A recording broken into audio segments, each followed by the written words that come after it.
Hello aspirants and welcome again to Legacy IAS Academy. In this lecture, we will be dealing with the tariffs that are being imposed on India by USA and what repercussions can that have on India's growth in the near future.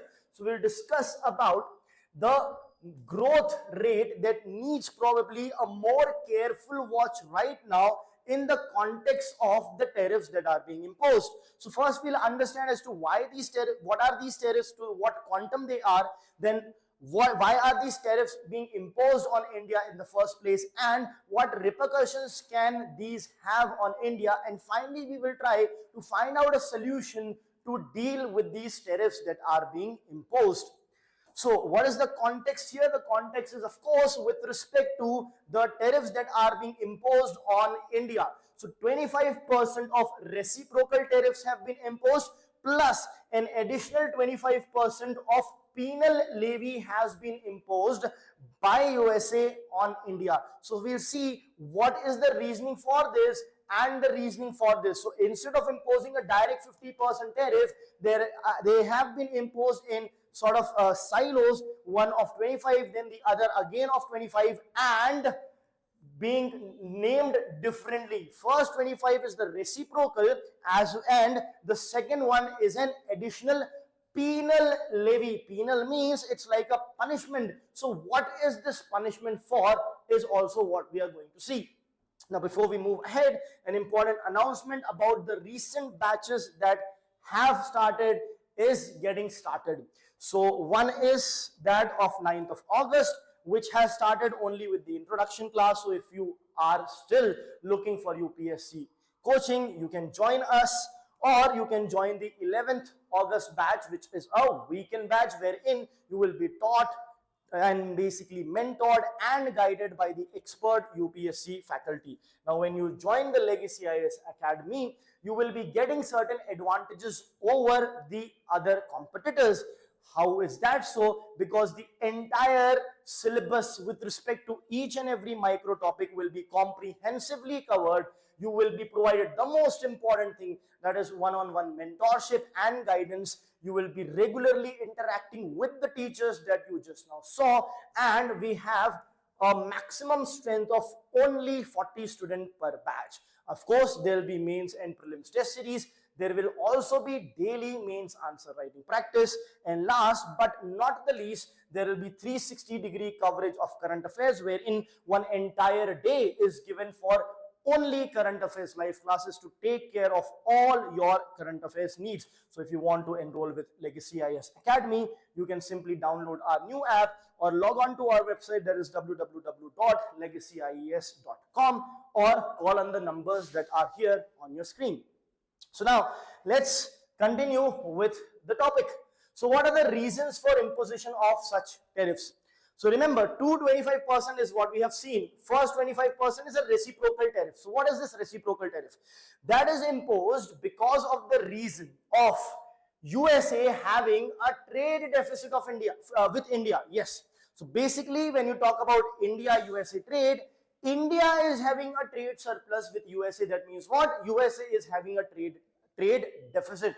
Now, trade deficit means USA is exporting less to India and importing a lot from India, leading to trade deficit. Now, USA wants to narrow that trade deficit, as a result of which reciprocal tariffs have been imposed. But then what is the other 25%? The other 25%, as we saw, is the penal levy that has been imposed by USA on India. Why?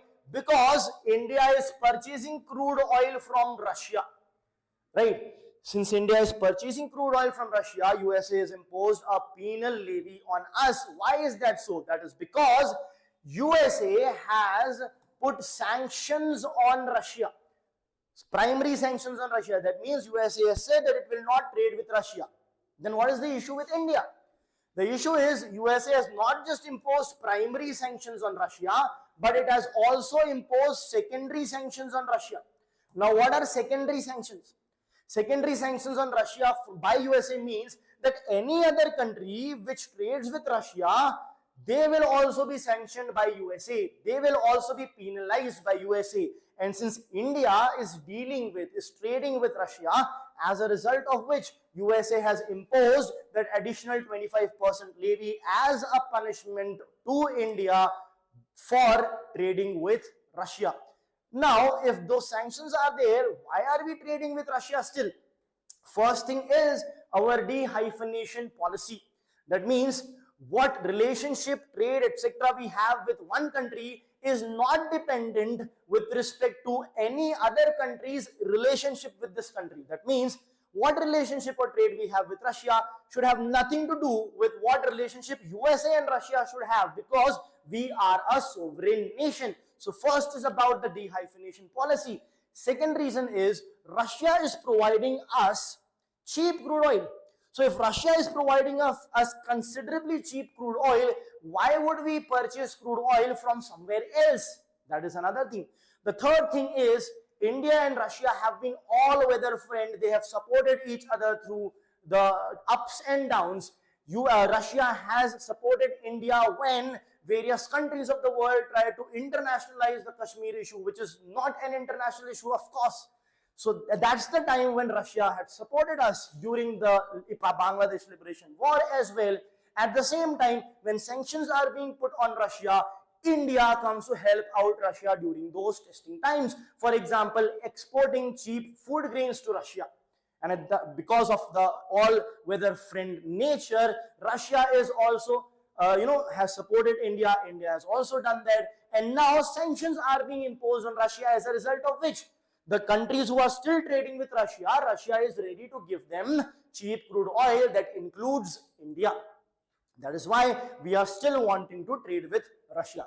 Now, remember that the same type of sanctions have been imposed on Iran as well, and we have stopped trading with Iran, stopped basically purchasing crude oil from Iran, because the price of Iranian crude oil is anyhow higher, so it does not benefit us. So that is why we have stopped. Here there is a benefit. That is why should we stop? Because we are a sovereign nation having our own right to take our own decisions.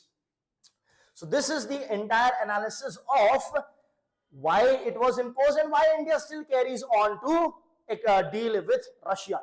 Now, what are the impact or risks that are associated with these kind of tariffs? The very first thing is the decline in the exports, right? How will the exports decline? Two things.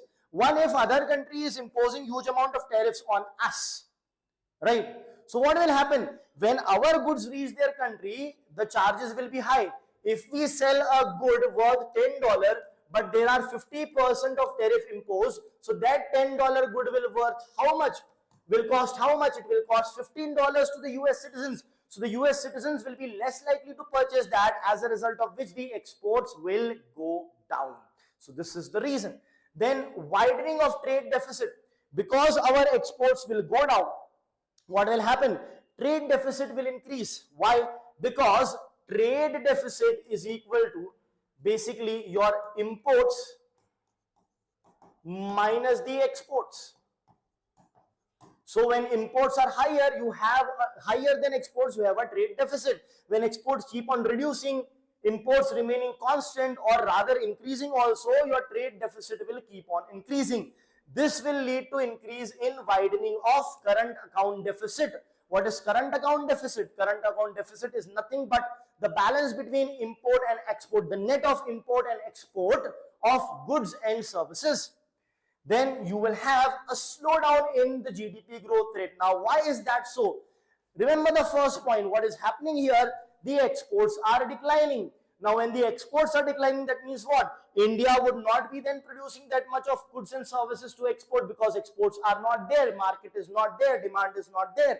As a result of which the companies will have to then produce less and less, leading to lower productivity and lower production rather. So lower production means what? Lower production within India means lower GDP of India. So a slowdown in the GDP growth rate may happen. Next is the depreciation of Indian rupees. Depreciation because see, Indian rupees can get internationalized if It is in demand throughout the world. How will it be in demand throughout the world when more and more people want to trade with India in Indian goods and services? Now this goods and services trade is reducing somehow. So the demand for Indian rupees will not be high. It will rather decline, leading to depreciation of Indian rupee. It can also cause inflation as well. Why is that the case? There are various direct and indirect reasons. One simple example could be when USA has imposed tariff, we may also impose tariff on them. When those things come to India, that will also charge high to our consumers. So this and many more indirect impacts will happen on the Indian economy. The graph or the histogram here shows that the tariffs or the trade war has not helped anyone, neither the person who has imposed it nor the people on whom it has been imposed. So at the end of the day, even USA may not benefit from it, and definitely the USA citizens will not, because now the goods and services for them would be more costly. So the question is, what should be India's strategic response? See, should India go for a trade war and impose reciprocal tariffs? Probably that can be an approach. But let's try to solve it more diplomatically first. First thing could be negotiating with USA, trying to lower this by leveraging certain other strengths that we may have. Highlighting the unilateralism means what? Highlighting unilateralism in the global forum, letting the entire world know that USA is imposing such kind of tariffs unilaterally with their own, based on their own whims and fancies, and without any rhyme or reason. Next is diversification of export markets. Identify more markets where you can basically export your goods and services, which can act as an alternate to USA in order to lower the impact of loss of exports to USA. And then review the import tariffs as well. Review the import tariffs, see where it can be, where it should be increased, where it should be reduced, so on and so forth. Because sometimes you might have a very high import tariff, but that thing is used as a raw material in your industry to export certain things. So then you might have to revisit. So it is time for us to revisit and review the import tariffs. And last but not the least, in fact, very important, new trade agreements should be established with other countries so that trade with other countries increase, which will offset if there is any decline in trade with the USA. Thank you.